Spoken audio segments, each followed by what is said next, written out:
You're watching Fox 17 News, Nashville in Focus. Happy Sunday morning, everybody. I'm Scott Couch. I'll be your host for the next half hour. We've got 2 Democrats, 2 Republicans on the other side, and plenty of topics, both metro and state, to talk about. Let me introduce our guests and we'll wade in. Steve Gill back with us, attorney, conservative radio and television host on both sides of the pond, here and overseas. Jim Shulman right beside him, former Nashville vice mayor. Kenya Magruder, Democratic strategist, and I always say Nashville native because there are so few, these days. And Kelly McKinley back with us, communications director for Tennessee Young Republicans. Good to have you. Guys, I added one topic since the topics that I sent you all in preparation for the show, and that's an article that I got today that quoted our U.S. Senator Marsha Blackburn. We keep hearing she's going to run for governor, she's going to run for governor. This is the biggest comment that I've seen to date. It says, I'm finalizing my plans to run for governor and will be the strongest conservative candidate in the race. And my question is, why is she not jumping in yet? And who will get the endorsement from President Trump? Kelly, I'll start with you. Why has she not already said she's in the race? Because it seems to be a foregone conclusion. Every Republican I know knows that she's running. I think definitely she is going to run, and I think that it's going to be very interesting. She's had a lot of support already endorsing her, already a lot of articles being shared about her. I think you have 2 unique individuals that are running for governor, and with Congressman Rose and with Senator Blackburn. So I'm looking forward to seeing who's going to get the nominee and who's going to become our next governor with that. I'm looking really forward to a heated debate where a lot of television ads are run. It is, sure. I think we can expect that. John Rose is obviously looking at running, and I think it's pretty much cleared the field. Either Congressman John Rose and Marsha will be in the field. There may be, it only takes 25, I think, signatures to qualify to run. But I think those are going to be the 2 major candidates. Why doesn't she just say, I'm running, I'm in? Everybody knows she's in. You want to line up. You want to get your fundraising started to be lined up. And again, it's not until August of next year. So this is still a long time process. And again, she's got a significant lead. She's run twice statewide. She just finished a statewide campaign. Americans for Prosperity and others just spent millions of dollars using her voice to promote the voucher plan of Bill Lee. So her name recognition is at a very high peak. That's going to start to drop a little bit as John Rose starts to run as well. But right now, she's got a massive lead, and you want to sit on that. Jim, both of these candidates are going to want Donald Trump to endorse them. Generally in Tennessee, that's well received. Who's going to get it, and will it help or hurt? Well, neither of these 2 candidates we're talking about have actually called me yet. It's only a matter of time. It's only a matter of time. I don't know, can you have that? No, we just haven't gotten that call yet. But I don't know. We were sort of talking before. I know that President Trump endorsed candidates when he wasn't president, and sometimes they won and sometimes they didn't. Now he's president, and a lot stronger. And obviously, when you watch these things from a national level, people who aren't voting with him, he comes up and says, I'm going to get opposition for you. Well, so you've got two very strong Republican candidates in Blackburn and Rose, and there's still plenty of time before the election. And both have closely aligned with Donald Trump. When they were in Congress, when they were running for re-election, they vowed to help now President Trump satisfy his agenda. And I think they both would expect the endorsement, but he can only give it to one. Yeah, Congressman Massey up in Kentucky is already been targeted by Trump to say, I'm going to go oppose him in the primary because he was pushing against the continuing resolution that has just passed in the last day or so. So he will target people, but again, both Rose and Marsha have been strong proponents of his policies and supporters of his, so I think that makes it different. Well, I guess the question would be, are they going to stay with him all the way through and never deviate? What if there's a really tough issue that really does impact Tennesseans that they may have to not be on the same side? What does that mean? I know the Democrats don't care, but I do appreciate your insights on this. We're paying attention to this race just like Jim just stated, but also in the same sense of matter, who he's going to support will be the one who can probably kiss up the most and to do the things that he wants them to do. So it'll be interesting to watch because they're both in Congress and everything that's going on that's happening under him is happening in Congress. So we'll just have to wait and see which one he will endorse. I mean, he probably doesn't have enough political acronym to not endorse anyone in the Republican primary. but he's probably not You doing know, I don't want to and steal some your candidates, question, but yes. who are the Democrats going to put I up? knew- We I all knew gonna have you were a gonna vacancy? ask Well, that's the other thing, of course. Hey, I was Oh, looking at somewhere. Kenya and going like, Kenya, you want to run? no, thank you. Okay. I have not heard any big name Democrats jump in the race, and obviously it's early. Like you said, it's a while, but. If you want to get in, you know, last time a doctor raise some ran money. and didn't run particularly well. In fact, we didn't see a great deal of him. I'm talking about Martin here in Middle Tennessee. If you're going to run, you've got to get out there. That's right. Well, we'll just have to wait and see, right? Because whoever can raise the most money and get on TV, as you just said earlier, then that'll probably Yeah. be who's going to be in this election. New chair of the party, Democratic Party. We're going to see where that goes. Yeah. Now, I will mention this, and just in passing, I went on the Tennessee Democratic Party website the other day, and on the home page where you land, it said, you know, thank you, you know, President Biden and Vice President Harris, and one wonders, is that the message that ought to be on your website 3 months after a pretty bad defeat? Oh yeah, most definitely, because right now that landing page is reminding you just how good it was prior to January 20th. So it continues to keep reminding you that you did not go vote for the right person, and the fact that what you had before, you could continue to have even better. But And on that happy note, I've got to take a break. It's a good thing. We'll be right back. You're watching Nashville in Focus. You're watching Fox 17 News, Nashville in Focus. One of the biggest and perhaps most surprising things that happened since the last time we were on the show is former State Senator Brian Kelsey, who had just begun serving a federal prison sentence of 21 months over at a prison in Ashland, Kentucky, got a presidential pardon after having pled guilty. And I'll start with the Democrats on this. Kenya, were you shocked that the president would do this, and surprised at how public Kelsey was so quickly after having been pardoned? I mean, you know, President Trump is like giving out pardons like they're party favors at a kid's birthday party. So not surprised there, and it'll be interesting to see what he'll have to pay up to Daddy Trump. At least he's apparently signing his as opposed Well, to you Joe know what? Biden having his auto pen But, sign them while he's not he even was in signing town. his pen, but here's the thing though, don't you have an issue with someone who committed a crime and he's not going to serve his time? I mean, he was in jail 15 days. So How about people who didn't even get Go ahead, Jim. prosecuted Jump who in. got On the pardons? other Democrat. Don't in wait, this thing. jump in. Pardons make me nervous, okay? Democrats, Republicans, they should make us all nervous. I remember, I mean, I was there when Ray Blanton, I wasn't there, but I mean, I remember that. I was here too, yeah. Since when did we just start giving pardons out as soon as we get in office and start just giving them to all kinds of different people? Right. And obviously, we've had a lot of pardons under President Trump, and there's this concern with January 6 pardons and those things. But it used to be, and you remember this, it used to be governors, if they pardoned people, it would usually come toward the end of the term, and there would be people on the governor's staff that would look at this stuff and make sure And vet it. to make sure they understood what was going on, even to go back into the thing. And then it was very carefully done. This is all, and I'm, you know, I understand, you know, Biden made lots of pardons too. We've gotten away from that. And these are people, just like you said, who have committed crimes, and they spend 2 weeks in jail, less than that, and they're out. Yeah. Well, I federal think we should be very prosecutors careful. did put together a case. It was a fairly elaborate scheme that involved a number of people, a local supper club, and what have you. And Kelsey spoke to us on Zoom the other day, which is, you know, where you get on the phone, you can get anybody pretty much across the world. And he said that Mark Green asked the president for him. He said Fleischman, congressman over in East Tennessee, asked for him. And who am I missing? Oh, Andy Ogles went to bat for him. Were you surprised that they would go to bat?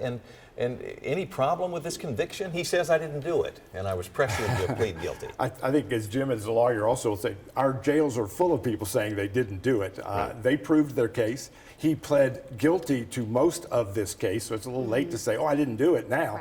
I'm surprised by this pardon.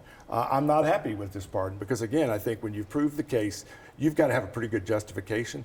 I'm not happy with the Biden preemptive pardons of pardoning people who weren't even prosecuted for stuff that we don't even know about. It's like anything they did, no matter what it was, I'm pardoning them. That is a real problem of preemptive pardons. But I do think that this one is a mistake. I think it's a mistake for President Trump. And if our members of Congress signed up to get a get out of jail free pass after 2 weeks, They need to explain what was behind that, besides him just saying, I didn't do it, because he did it.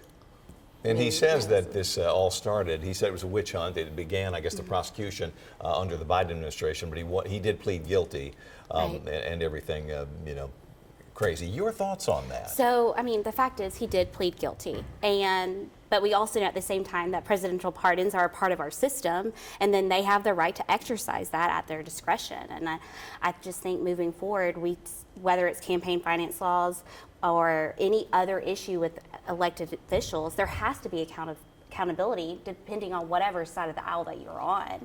And then moving forward, there has to be integrity and transparency when it comes to our election process, because we have to have voters that are confident when they go to the ballot box. You know, we have another big case coming up in Cade Cothran and Glenn Cassidy coming up in April. That's sure right. that And get they're a pardon, throwing mud at Speaker Sexton, and there's a lot of stuff that's going to come out on that again, we ought to have full transparency of what happened. If they've got dirt on Cameron Sexton, anybody else, put it out there. Let's put it in the court of law. Let everybody see what happened. You've got to believe in the system. We have to put trust in the legal system, and we got to believe in it. And everybody's out for a witch hunt, all this other stuff. No, I mean, we have a system that has worked for hundreds of years. It's supposed to work, and we're supposed to believe in it. And this idea that now anybody who gets in trouble is just a witch hunt, no. I mean, people unfortunately do bad things, and they're found guilty in a court of law or by a jury. Federal judges leading prosecutions while their daughter is making millions of dollars off of his rulings, like we saw with Judge Marchand, the prosecution of Trump. That's what causes suspicion about the whole system. I mean, there's judges that should recuse themselves if they have a vested interest in the deal, and that has not happened. And I know we can get into lots of which judges should recuse themselves. It goes all the way through. Yeah. Fairness in the system. That's what we want. And transparency. And transparency. I will say this, I've not been offended by the fact that, at least to this point in this presidency, we've not heard every single day fake news, fake news, fake news, because that has undermined this industry and the very good men and women who work hard to root out the truth. It was the Tennessean who uncovered irregularities with Brian Kelsey's contributions that began the whole investigation. It wasn't the federal prosecutors going on a witch hunt. It was the local newspaper going through the thing saying, this doesn't look quite right. Started asking some questions. Then and only then did federal prosecutors imagine being get that involved. reporter from the Tennessean that was able to uncover that, and how he or she feels now that he's out walking around. And the prosecution's not talking and either. they're not doing anything. Because I'm sure they fear, everybody was shocked. It's just when like, they what's saw good that. enough for I've got to the squeeze geese in a is not good break. enough for the You're watching gander. Nashville in Focus. We'll be right back. You're watching Fox 17 News, Nashville in Focus. Last week on the program, we told our viewers, and just by way of trying to warn them, that Metro was in a reappraisal process for property values, and often associated with that is a tax increase. And Jim, let's start down here, because you were vice mayor, you've been on the inside of this. Mayor O'Connell said this past week, property owners should expect a tax increase. I know people are talking about it. How big? Because they just asked us for 34% for 5 years ago. Yeah, 5 years ago, and then obviously the referendum on with the transit. I don't know. I mean, you ask people and they say, is it going to be as big as 34%? I don't know. But I think it's coming. Now, I will say that we always understood that every 4 years we should be on that cycle because it's a reappraisal year. Go ahead and adjust the percentage of the tax rate. Do it then, because people are kind of expecting it at that point.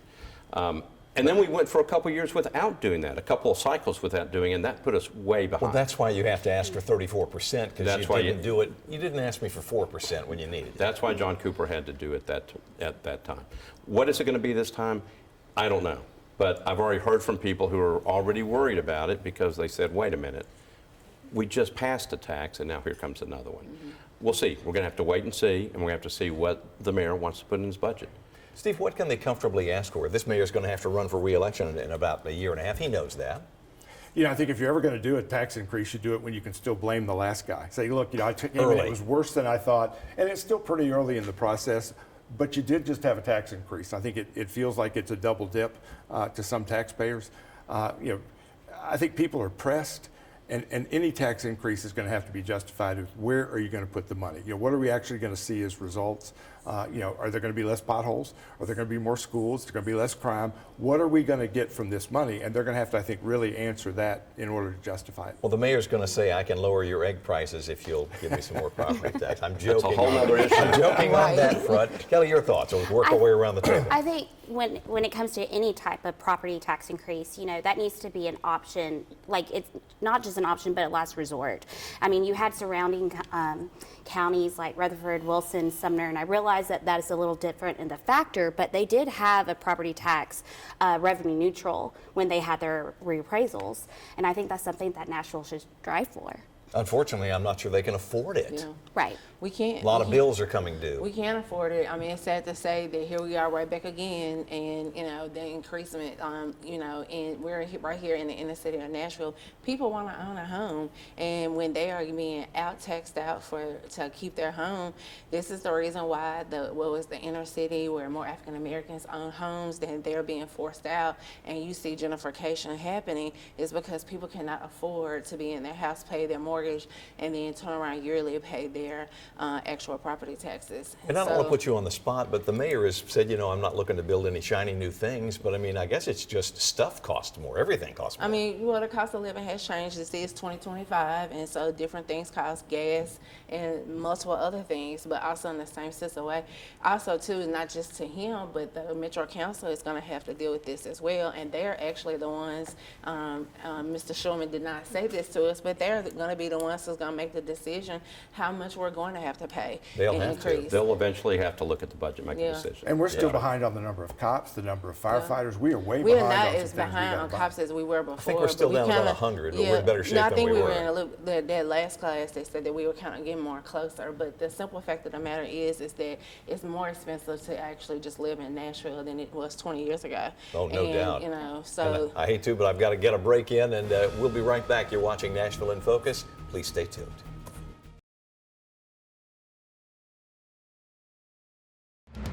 You're watching Fox 17 News, Nashville in Focus. Welcome back, everybody. In our last segment, we're going to talk about a big tent issue that is really going on in Nashville right now. We've got the SEC tournament in town. We've got a lot of rideshare drivers that are taking people to hotels all over the place. State lawmakers are considering two different bills. One would require all rideshare drivers in our state to be licensed by the Tennessee Department of Commerce and Insurance, and they would fine drivers who don't get and the companies that don't get these licenses. But the other part is trying to limit the number of rideshare drivers so that local drivers can make a living. Your thoughts on that? Really, two bills. Well, I think first off, these rideshare drivers are on our roads. It's going to affect our infrastructure. It's going to cause more traffic, whether we like to say that or not. But I think at the long term, we need to look at the long-term effects of not only Nashville, but the surrounding communities.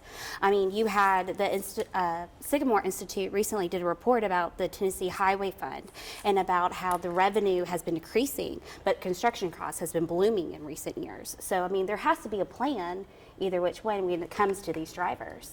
It's a tough one. Steve, your thoughts? Well, most of the Uber and Lyft drivers are local. I mean, they're doing, they may be songwriters part-time and they're doing Uber or Lyft to try and make enough to get by. So I'm not sure really what this is targeting. They're complaining that I'm coming in from Bowling Green and I'm cutting your throat. I'm getting your fare. If I'm coming an hour from Bowling Green and paying the gas to get here from Bowling Green, that's because there's such a demand because you've got the SEC tournament, you've got some big event, and there's not enough. You look at where they have Super Bowls. They have to bring in limousine drivers and Lyft drivers and Uber drivers from all over the country to meet demand for those special events. That's when people are coming in from out of town. So let me ask you a question. I mean, so I'm downtown, but I want an Uber ride to Bowling Green. Can I do that now under this thing? And then I'm in Bowling Green, and then I come back. So am I a local driver? I'm a local driver. I'm here in Tennessee, but I'm also taking people. We're not that far from other states. They want to allow some, but I think they want to be able to put a cap on it so that Kenya's company can make a living. And she's a local person paying local taxes, and you got interstate commerce issues and other things like that. I think riders are more concerned with between 5 and 7 p.m. they jack it up 50%. There's a concert, they jack it up 100%. Oh, it's terrible. The surge charges are really unfair. That to me would be a bigger issue. Well, so if you have more drivers, maybe the surcharge is not so high. I But don't know. also too, okay, so let's think about this. You got two bills within one. And the simple fact of the matter is that Nashville is the hotbed of the economy for the state of Tennessee. So true. So people want to come here. One, as Steve has already said, is that there's a lot of things that's happening and people are still trying to make money. Really, first priority, yes, it should be people that's right here from this area. You probably have people coming from other counties in the state of Tennessee that want to, ride here because they know this is where the economy And is. fake drivers too, Right. that they just put up, they're not even, they haven't been That's what I was vetted at just all. about to talk about. Like fake drivers, if you have your phone and you have placed a ride for whoever a ride share, you should know who your driver is. You should know their tag and the make and model of their car. So if And you're they getting should in a know vehicle you, that's like I'm not coming to pick up, exactly The name, yes. Kenyon so Magruder, yes. that means that we are not doing what we're supposed to be doing. People are being careless and just getting in. Oh, this is my car, and then they find out they're in the wrong car, and that's probably That can be attributed to dangerous, the too. partying. But And we've before had Uber some and bad Lyft, things. you could not get a taxi in this town. So thank God for Uber and What Lyft is that now that? you can. What is 'cause a taxi? You could never get a taxi. Well, when to I show was up. young, But we do want safety. I want to make Yes, sure that we, And I absolutely. that we do think, but safety. I think that this does encroaches on safety items that happen, and I think that right now we do have some uncertainty that happens in downtown Nashville. unfortunately, I'm going to have to leave it there. Thank you all for coming. Thank you for watching. If you missed part of the show or want to see a previous show, go to the Fox Nashville YouTube channel.